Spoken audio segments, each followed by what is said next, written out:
50 वर्ष ब्रह्मचारी रहा, 5 मिनट में विचार कर लिया, गया, पूरे 50 वर्ष का ब्रह्मचर्य गया। अब आज कलयुग चल रहा है, इसमें ब्रह्मचर्य धारण करना, इसमें पवित्र जीवन रहना, समाज में रहते हुए भी समाज से असंग रहना, जैसे जल में कमल का फूल होता है ना, उसी में पैदा होता है, उसी में रहता है, लेकिन असंग रहता है, ऐसे संत महात्मा होते हैं। संत बनना बहुत कठिन है। हम तो कहेंगे कि घर में रह करके माता पिता परिवार की सेवा करते हुए भजन करो, बहुत अच्छा है। ये कलिकाल है, जैसे जैसे बढ़ता जा रहा है वैसे वैसे साधुता का पालन करना बहुत कठिन है। साधुता का भेष तो कोई बात नहीं, बना लेने में कोई देर नहीं लगती, लेकिन साधुता का पालन करना बहुत कठिन है।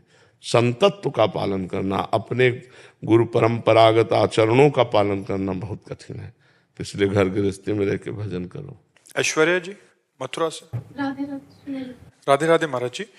गुरुदेव, मन कई बार बहुत खिन्न हो जाता है इस माया रूपी संसार से। कई बार अपने ही गहरे घाव देते हैं, परंतु एक माँ हूँ, एक पुत्री हूँ, जिम्मेदारी के कारण विरक्त नहीं हो सकती। कृपया बताएं। नहीं, विरक्त होने ये क्यों सबके दिमाग में बैठ गया कि विरक्त जो हो करके हम सारी झंझटों से बच जाएंगे। नाना प्रकार की सर्दी गर्मी बरसात सब दुखों को सहना, लोग उपहास कर रहे हैं, लोग अपमान कर रहे हैं, उसको भी सहना है।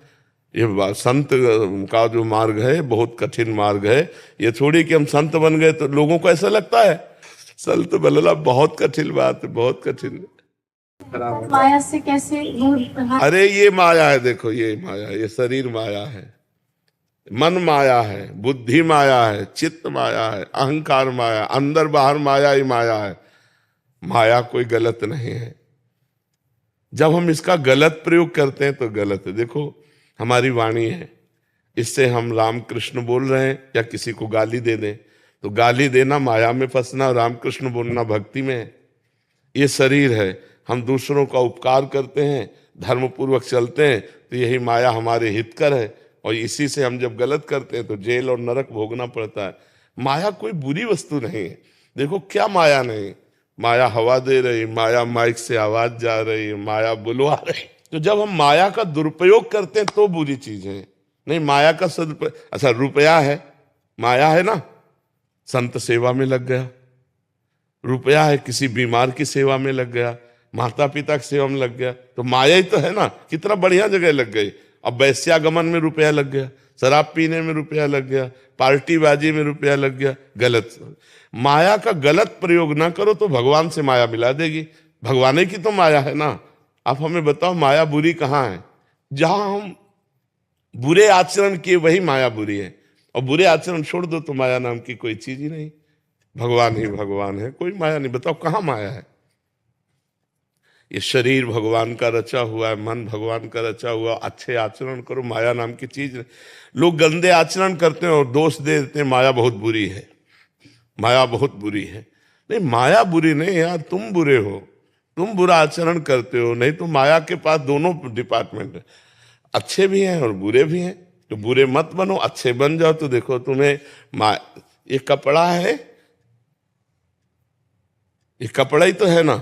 तो क्या कपड़ा केवल पहन लेने मात्र से माया मुक्त हो जाएंगे क्या? ये भी तो माया है, ये भी कपड़ा भी तो माया है। बात समझना है। अब हम अच्छे कपड़े पहन करके भगवान के अच्छे मार्ग में चल रहे हैं तो नमस्कार। वही कपड़े पहन करके पाखंड करने लगो तो पिटोगे, निंदा होगी। तो हमें समझना है कि दो मार्ग हैं, एक गलत मार्ग, एक सही मार्ग। सही मार्ग में चलो तो माया माँ की तरह सहयोग करके भगवान के पास पहुंचा देगी, और गलत कार्य करोगे तो माया जो है वो तुम्हारे ऊपर शासन करके तुम्हें नरक और नाना प्रकार के दुखों में फंसा देगी। तो जिन लोगों का ऐसा मानना है कि यार सब झंझट से मुक्त होके बाबा जी बन जाओ, वो कायर है। नहीं, ऐसा नहीं। बाबागिरी बहुत मेहनत का काम है। हम कह रहे हैं 5 मिनट आप बाबागिरी वाला काम करो। 5 मिनट अपने मन को एक नाम में 5 मिनट लगा के दिखाओ, हटने ना पावे 5 मिनट, तो फिर पता चले बाबागिरी क्या। 24 घंटे परमात्मा में चित्त को लगाना और सबकी सहना, हर दुख सुख सहना। आप क्या समझते हो केवल भोजन की जरूरत है क्या? अरे सबके पास हृदय है, सबके पास शरीर है, वो सारे विकार आते हैं जो तुम्हारे अंदर आते हैं, उन विकारों को सहना, भगवान के प्रति पूर्ण समर्पित होना और संसार के दुख सुख को सह जाना, फिर तो वो साधुता का लक्षण एक अलग है। ये मत सोचो कि जरा सी झंझट पड़ी और हम चलो बाबा जी बन जाते। बाबा जी बनकर पाखंड करे तो दुर्गति हो जाती है, इसलिए बहुत सही मार्ग में चलना चाहिए। नहीं तो अपना गृहस्थी में हो, कम से कम हो तो ये तो है कि हम गृहस्थ हैं, और संत बन के पाप करोगे तो कहाँ जाओगे, फिर तो दुर्गति हो जाएगी। इसलिए संत बनने की बाहरी मत सोचो, अंदर से संत बनो।